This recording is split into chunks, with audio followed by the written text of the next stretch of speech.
Little extra review here for Unit 6. I'm going to go through two types of each problem that you'll see on the test. Starting with number 1 here, we're always going to look for the number of terms first.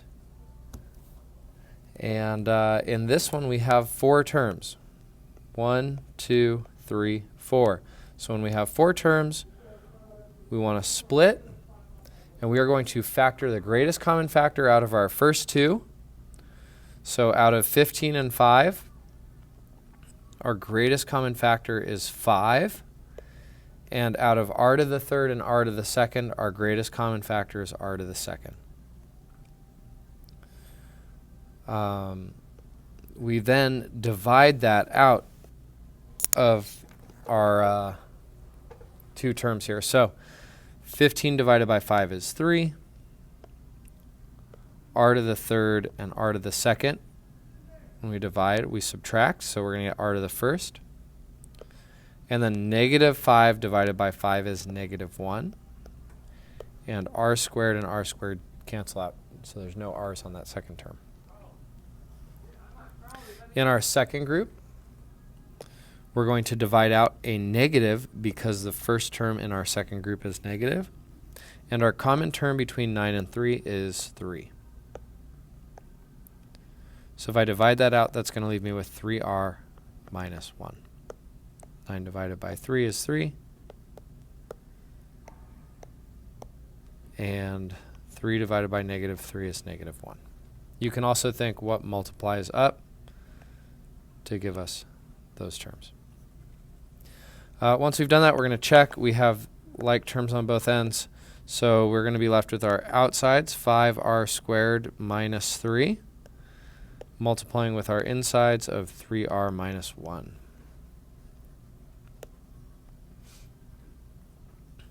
Box my answer. Number 2, again, 4 terms. So we're going to draw our wall. And we're going to factor out what's in common. In the first 2 terms, between 5 and 2, the only thing in common is a 1 and an n squared. When I divide that out, I would be left with 5n minus 2. For our second set, the greatest common factor is a 2. And when I divide that out, I would be left with 5n minus 2. My outsides and my insides.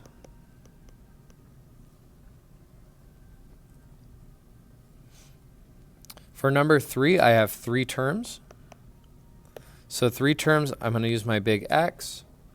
I do not have a leading coefficient, so I don't have extra work to do on this.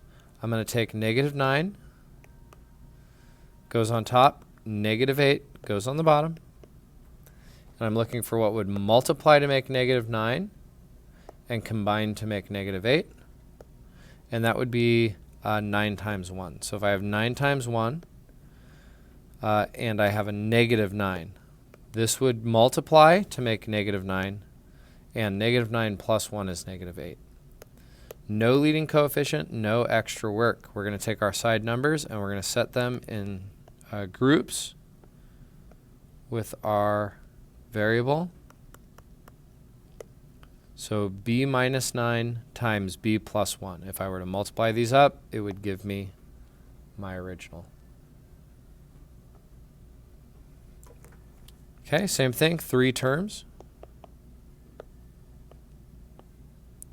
No leading coefficient, so we're going to take 20. That gets put up top. 9 gets put on the bottom. We're looking for what multiplies to make 20 and combines to make 9. This would be 4 times 5 makes 20. 4 plus 5 makes 9. No number in front, no extra work. X plus 4 times x plus 5. For number 5, we have 3 terms. So we are going to multiply first times last. We do have a leading coefficient, so we do have extra work. 5 times 7 gives us 35. First times last, top number. Middle term still goes in the bottom, 36. We're looking for multiplies to make 35 and adds or subtracts to make 36. In this case, it's going to be 35 times 1. 35 times 1 makes 35. 35 plus 1 makes 36. Now there are two different ways we could do this. I'm going to show both. I'm going to show bottoms up right now. So we would take our side numbers of 35 and 1, and we're going to make fractions using our leading coefficient of 5. So I would say over 5 over 5. And we can reduce 35 over 5 to make 7 over 1.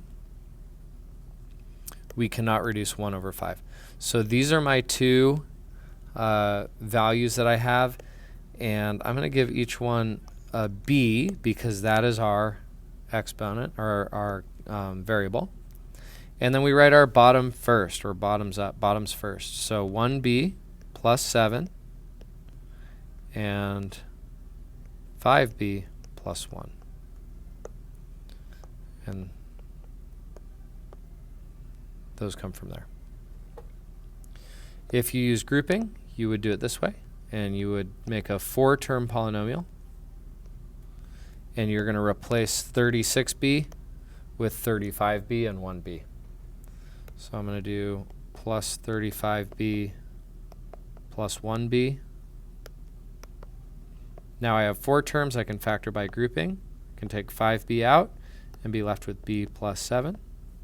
I can take 1 out and be left with b plus 7. And then have 5b plus 1 times b plus 7.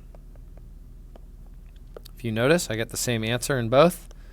They're written in different orders, but that's okay because these are multiplying, and we can multiply in any order. Here's number 6. 3 terms. 1, 2, 3. So we know we're going to use our big X. We are multiplying to get our top number. So we're going to do 7 times 36 and get 252. We're going to have negative 48 on the bottom. And we're looking for what multiplies to make 252, combines to make 48. So if I think about 252, I'm going to list the factors. So 1 times 252, and that doesn't get us close to 48. 2 times 126, that won't get us close to 48.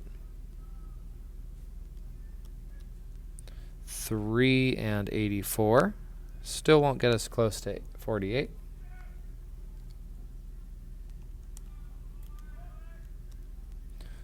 4 and 63. We're getting closer, but still not close enough to get us to 48.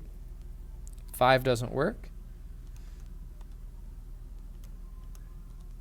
6 and 42 could combine to make 48.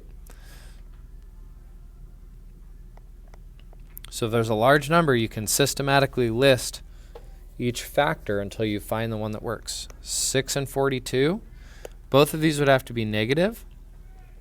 And again, I'm going to show if you factor using bottoms first or bottoms up. We're going to take negative 6 and negative 42. We're going to put them over the leading coefficient of 7 and reduce where we can. This is going to give us negative 6 over 1. And here's what we're left with. These are x's, so I get 7x minus 6 times x minus 6. If we factor by grouping,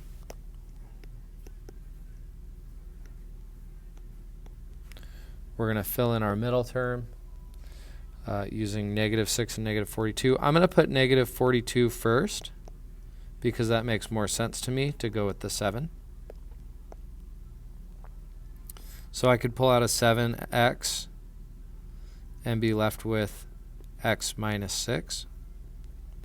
My second group, I can pull out a negative 6 and be left with x minus 6. And then so I get 7x minus 6 and x minus 6.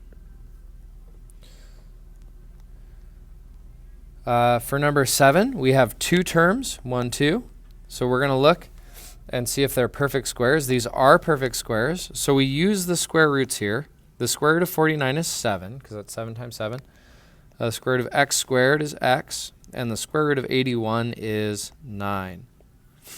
And the pattern that we're taking advantage of when we see two terms that are all perfect squares that are subtracting is that the square roots, we have a set that add together and a set that subtract together that multiply to make our original. So this is our answer here. Number 8, same idea. Two terms, both perfect squares. So I can take the square root of 9n squared and get 3n. I can take the square root of 16 and get 4. And one set adds, one set subtracts, and we're done. That's difference of squares.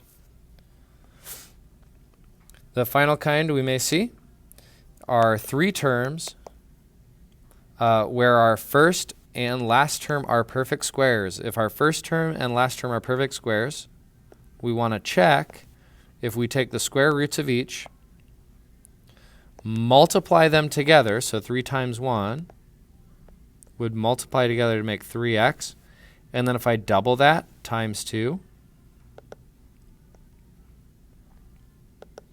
If I do 3x times 2, that's going to give me 6x, and that matches with this 6x. So when that happens, that's telling me there's a pattern of 3x and 1 that are subtracting, and that is being squared. And you can really just do that pattern in your head. I wrote it down because you can't see me really point to things. But in your head, you could figure out like, oh, square root of 9, square root of 1. So that would be 3 and 1. I would write those down in blue at least.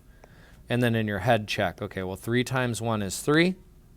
And if I double that, that's 6. So that worked out. So for number 10, same idea. 3 terms, but we have perfect squares on the ends.